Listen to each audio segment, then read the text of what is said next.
Hey, coucou les petits loups, j'espère que vous allez bien. On se retrouve aujourd'hui pour une nouvelle vidéo puisque ce week-end je suis allée voir Aladdin, donc le dernier live action réalisé par Disney, et j'ai beaucoup de choses à dire. Alors il faut savoir que Aladdin ne fait pas forcément partie de mes dessins animés favoris.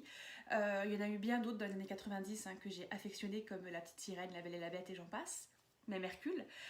Mais je dois dire que je suis plutôt attachée en fait aux dessins animés d'origine et notamment au génie et à Robin Williams qui faisait la voix de ce superbe génie. Donc, en voyant les premières bandes annonces et en allant voir le film, j'avais des appréhensions, des inquiétudes et je pensais en fait ne pas aimer du tout le film. J'avais vraiment peur du résultat et je dois dire que j'ai été agréablement surprise ou du moins que je m'attendais à pire. Donc évidemment cette vidéo sera sans aucun spoiler, je vous laisserai découvrir et vous faire votre propre avis pour que l'on puisse après en débattre dans les commentaires.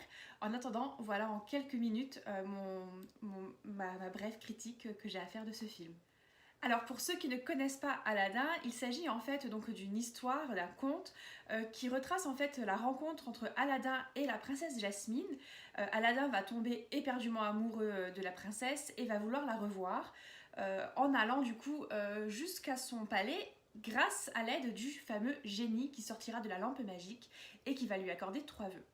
Voilà grosso modo le résumé du dessin animé mais également du film qui vient de sortir. Ce nouveau live action reprend le dessin animé de 1992, donc de Aladdin, et est réalisé cette fois-ci par Guy Ritchie, qu'on connaît notamment pour les Sherlock Holmes. En fait, je le connais que pour ça personnellement. Mais il me semble qu'il a fait également le roi Arthur dernièrement. Casting, je suis désolée, il va falloir que je regarde mes notes parce que ce sont que des acteurs que je ne connaissais absolument pas, mis à part Will Smith qui reprend le rôle du génie. On va retrouver Naomi Scott pour Jasmine, Mena Massoud pour Aladdin et Marwan Kenzari ou Kenzani pour Jafar. Le casting, qu'est-ce que j'ai envie de vous dire? Le film est porté par Will Smith, clairement, en tout cas en tête d'affiche. J'avais extrêmement peur du génie et que Will Smith se fasse du show à la Will Smith, justement. Qu'il en fasse de trop et que je n'arrive pas à me plonger en fait dans le personnage. Et également qu'il n'arrive pas à me faire en fait oublier Robin Williams qui était vraiment très présent avec cette fameuse voix que l'on connaît tous et ce trait d'humour qui le caractérisait en fait dans le dessin animé. Les autres personnages, les autres acteurs, en fait, je dois dire que j'ai été extrêmement déçue. Je suis désolée si vous adorez ces 3 acteurs. Alors, on va commencer par Aladdin, qui pour moi est plutôt fade. Il est très mignon, il a un super sourire blanc, mais ça justifie pas tout. Franchement, je l'ai trouvé pas très convaincant lorsqu'il chante. Je trouve qu'il tient pas assez les notes dans la chanson Ce rêve bleu. Petit bémol, je l'ai vu en version québécoise, donc c'était Ce nouveau monde. Mais voilà, je l'ai pas trouvé très convaincant. Naomi Scott est sublime, certes. Il y a une chanson originale qu'elle va interpréter, j'y reviendrai tout à l'heure. Elle a été plutôt convaincante, mais pour le reste, voilà, je suis plutôt mitigée en ce qui la concerne. Je trouve qu'elle a su réinterpréter une Jasmine en lui donnant un peu plus de peps. Elle est à la fois douce mais plus intelligente, elle a plus de caractère que dans le dessin animé et elle va davantage s'affirmer, ce que j'ai apprécié. Son jeu d'acteur est correct, mais je dois dire que par exemple la servante d'Alia, il me semble, joue davantage mieux que Naomi Scott, ce que je trouve un peu dommage, en tout cas c'est mon ressenti. Et là par contre, la grosse déception de ce film n'est nul autre que Jafar. Je dois dire que l'acteur est pour moi beaucoup trop jeune, qu'il manque cruellement de charisme et que clairement il n'est pas fait pour faire un Jafar. J'avais même pas peur de lui. Or, dans le dessin animé, Jafar était un des personnages qui me faisait le plus peur. Et voilà. Et là, non, je le trouve limite insipide en fait. Il a fallu en fait pour nous montrer que c'était un méchant, l'introduire en fait dans le film par une vision, une vue d'une scène dans l'obscurité, dans le cachot. Il doit dire des phrases du genre « Oh, je suis un méchant, j'ai fait des choses horribles », avec une musique bien grave pour introduire ce méchant. Et on le voit pousser quelqu'un dans le puits et tout ça de dos. Certainement parce qu'on sait qu'il n'est pas réellement, en tout cas que l'acteur ne ressemble pas au trait de Jafar physiquement. Il n'a même pas cette longue barbichette là qu'on connaît tous de Jafar. Et il n'a pas ce côté manipulateur, malveillant, ce mec expérimenté qui doit peut-être avoir 45-50 ans dans le dessin animé, j'en sais rien, en tout cas c'est l'image que j'en avais. Et là on a un petit jeune qui dit qu'il a beaucoup d'expérience, qu'il a fait beaucoup de mauvaises choses pour en arriver où il en est, mais c'est que des paroles. En fait, son physique, son charisme n'est pas là. Et du coup, on a du mal à le croire. En tout cas, c'est voilà tout le ressenti que j'ai eu. Et ça a été une déception du début à la fin du film. Et ça, j'en suis vraiment désolée. Parce que Jafar reste quand même un des méchants emblématiques de chez Disney. Et d'ailleurs, il faut savoir que dans le dessin animé, Jafar était assez similaire, en tout cas visuellement, à un autre célèbre méchant qui était la méchante maléfique de La Belle au Bois dormant. On retrouve en fait les mêmes caractéristiques. Un méchant très sombre, qui a un sceptre, qui a un oiseau. Là, ça a l'air juste visuellement très caractéristique, très caricatural, mais en fait, ça l'est. Et, et là, non, il me fait pas peur. Concernant Will Smith, est-ce que je dois vraiment le présenter? Moi, je l'ai connu dans Le Prince de Bel-Air au tout début, mais il a aussi joué dans Je suis une légende, iRobot, Hitch, Bad Boys et j'en passe. C'est un gars qui sait vraiment faire de l'action comme de la comédie. Il sait chanter, normalement, il sait tout faire. Et j'étais très étonnée d'avoir ce choix d'acteur pour le génie. Il faut dire que pour effacer Robin Williams et la version du dessin animé, c'était vraiment un vrai challenge. Je dois dire que j'ai au départ été très mitigée par rapport au choix de l'acteur. Il m'a fallu un bon 30-45 minutes dans le film pour oublier Robin Williams et vraiment laisser voir Will Smith faire son show, parce que c'est clairement ça, hein, c'est le show de Will Smith, et apprécier le génie, que je trouve plutôt attachant et réussi finalement, même si clairement j'ai un coup de cœur pour Robin Williams et j'arriverai pas à en démordre. Concernant les personnages, je distingue vraiment le casting, enfin les acteurs du personnage. Jasmine est certes beaucoup plus douce et je trouve plus intelligente et plus affirmée. Son personnage est beaucoup plus travaillé, plus poussé que dans la version du dessin animé. Elle a une touche un peu plus féministe que dans le dessin animé aussi. Alors ça s'explique certainement parce que le dessin animé date des années 90. On avait plutôt l'habitude d'avoir des princesses effacées, alors que là, dernièrement, notamment avec la Reine des Neiges par exemple, ou depuis la Reine des Neiges, Disney change un peu son cap. On l'a également vu dans Endgame avec Avengers. En fait, ce girl power, ces femmes fortes et féminines, féministes, qui vont en fait davantage être présentes dans les films Disney. Donc voilà, c'est un peu une volonté de Disney de mettre ça en avant, et c'est extrêmement bien, et j'en suis tout à fait contente. Néanmoins, j'y reviendrai, la chanson qui affirme tout cela était pas convaincante à mon sens, mais j'y reviendrai. Concernant donc le Jafar, j'ai dit l'acteur en lui-même ne me convainc pas, et le personnage qui est très charismatique et très manipulateur dans le dessin animé, là je trouve qu'il perd de son sens. Clairement, le Jafar a été pour moi juste une personne colérique et capricieuse, et j'en étais vraiment très déçue. Donc je vais pas m'y attarder puisque ça rejoint pas mal ce que j'ai dit concernant le choix de l'acteur. Aladdin, donc j'ai dit il a de belles dents, mais voilà, ça s'arrête là. Je trouve que le personnage aurait pu être un peu plus poussé et travaillé. J'avais beaucoup plus d'attentes que je n'ai pas trouvé, mais bon, voilà.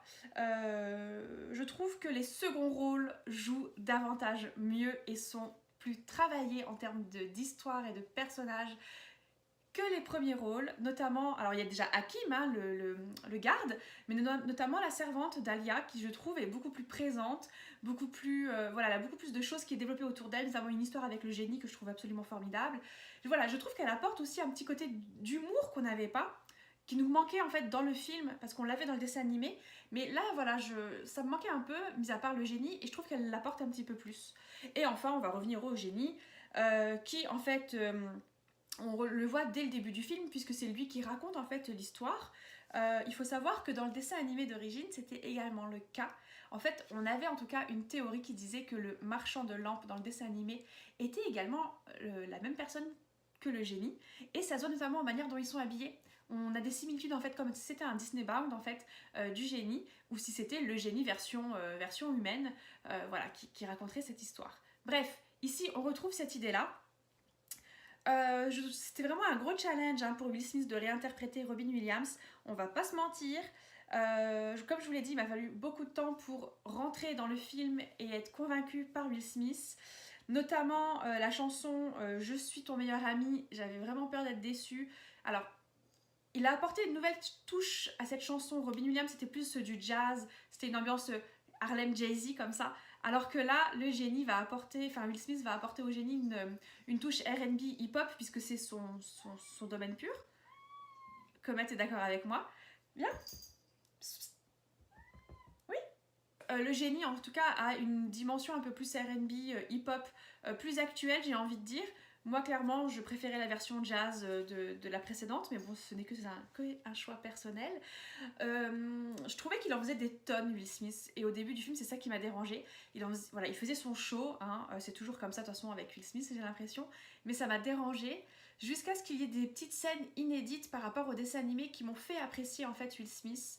Je vais pas vous en dire davantage, mais avec Dahlia, des scènes avec Aladdin, par exemple, voilà, où je me suis prise, en fait, au jeu d'avoir une petite émotion pour Will Smith et de me dire ouais, il est pas mal en génie finalement. À l'époque où j'ai vu les bandes annonces, je trouvais que visuellement le génie était vraiment dégueulasse et j'avais vraiment peur. C'était juste un Will Smith bleu moche, enfin pas possible. Et je trouve que là ça rend plutôt bien l'image, surtout le fait de jouer sur son côté humain et version génie. Enfin franchement, voilà, je trouve que ça a été plutôt bien réinterprété. Le décor est pour moi la plus grande réussite, je pense, de ce film, puisque il est très détaillé et très coloré. Agrabah, par exemple, fourmille de détails, de figurants. Les costumes sont également super bien réussis, même si j'apporterai une petite bémol parce qu'on a plus le pantalon d'Aladin version MC Hammer, mais plutôt voilà, un petit look à la Bollywood, qui m'a un petit peu dérangée, mais bon, passons. Ouais, de manière générale, le décor est assez incroyable, même si j'ai envie de dire qu'on se rapproche davantage pour moi du théâtre, de la comédie musicale, notamment la version de Aladdin de Broadway, que de ce que j'aurais pu attendre de ce film. Mais en tout cas, c'est peut-être un ressenti personnel que j'ai. Vous me direz si vous pensez la même chose lorsque vous irez voir le film. Mais voilà, au début, j'étais un peu mal à l'aise et finalement, les scènes sont très bien filmées, sont très bien faites. Et une des plus belles, qui pour le coup, dans les bandes annonces, faisait très caricature, parodie. J'avais peur qu'on se retrouve avec la version de Aladdin de Kev Adams. Hein. C'était la chanson de Prince Ali, qui rend merveilleusement bien et ça j'en suis étonnée.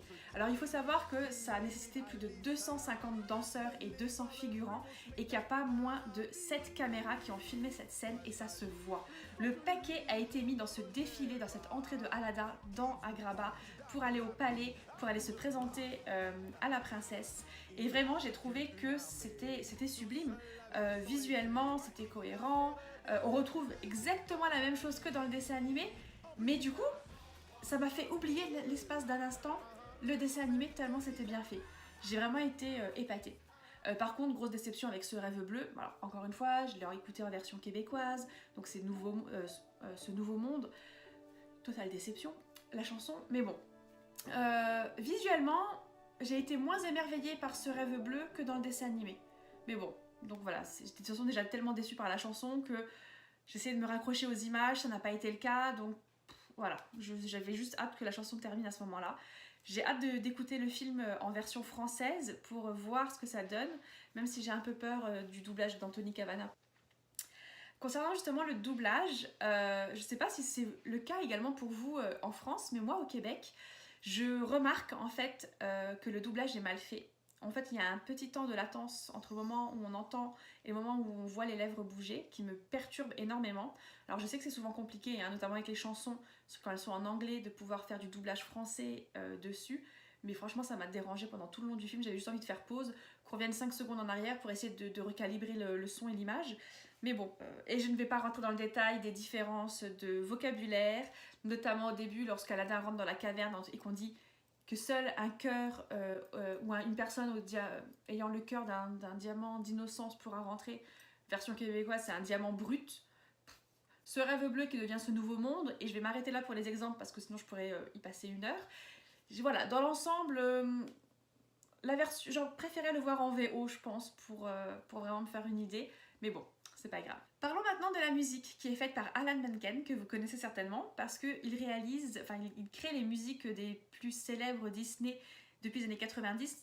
Il y a eu La Petite Sirène, La Belle et la Bête, Hercule, Aladdin évidemment, et j'en passe. Et vraiment, on retrouve toutes les chansons du dessin animé qu'on affectionne et qu'on connaît. On s'est même rendu compte dans la salle qu'on était plusieurs à les chantonner au moment qu'elles apparaissaient dans le film. Donc ça, c'était vraiment un très bon moment. J'avais peur qu'ils réadaptent les chansons, qu'ils changent les paroles, et ça n'a pas du tout été le cas. Alors, j'ai été déçue par certaines interprétations. Je vous l'ai dit, le prince Aladdin m'a beaucoup déçue. Le génie, quant à lui, même si avec sa petite version pop, enfin R&B, hip-hop, m'a plutôt plu de manière générale. Alors, la chanson de mon meilleur ami donc, a été un peu revue, je trouve, en air hip-hop, R&B.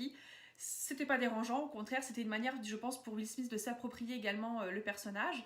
Visuellement, je trouvais que on en faisait des caisses. C'était limite de trop. Ça m'a un peu dérangé à un moment donné, mais dans l'ensemble, ça va plutôt bien. Maintenant, une chanson. Je m'attendais à une chanson originale dans le film.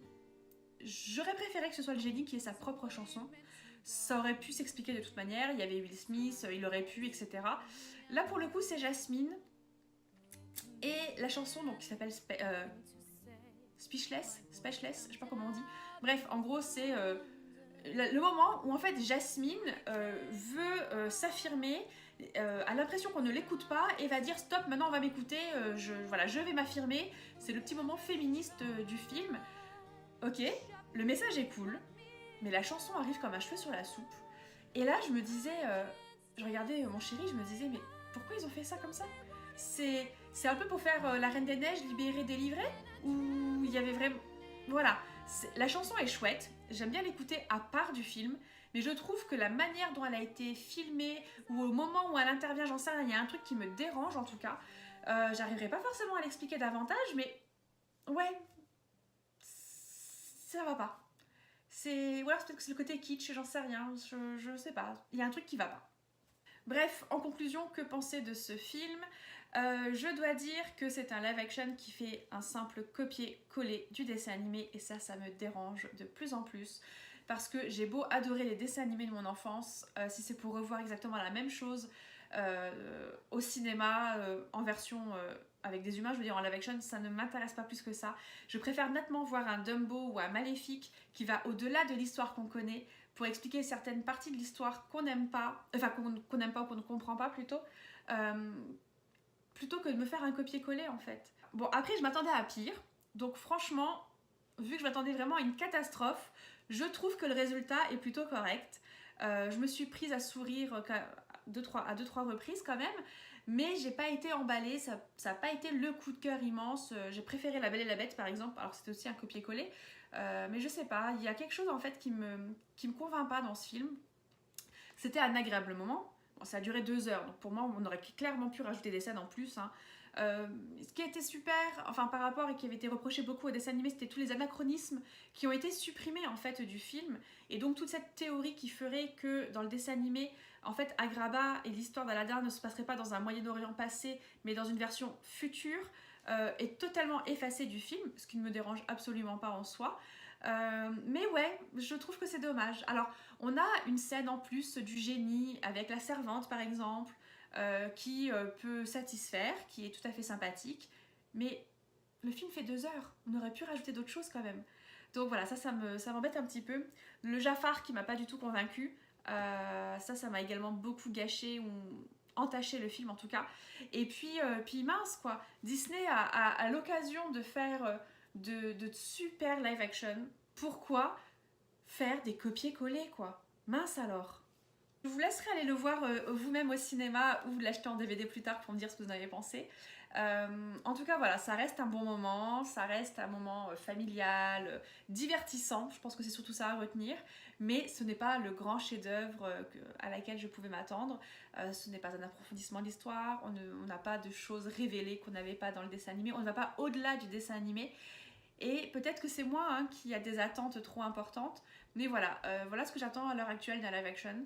Donc autant vous dire que les prochains, Le Roi Lion, La Belle et le Clochard qui est en train d'être créé, j'ai un peu peur du résultat. Mais bon, quoi qu'il en soit, petite astuce, ne regardez surtout pas le dessin animé avant d'aller au cinéma. Ça va un peu vous gâcher le moment. Regardez-le plutôt par la suite si vous voulez vraiment comparer. Voilà, je pense que c'est vraiment le conseil que j'ai envie de dire. Et allez-y sans vraiment aucune attente pour pouvoir être émerveillé, notamment par les costumes et par les décors, plutôt que par le jeu d'acteur qui peut-être ne vous convaincra pas autant que moi, enfin au même titre que moi. Sur ce, bah écoutez, je vous laisse, je vous souhaite une bonne semaine.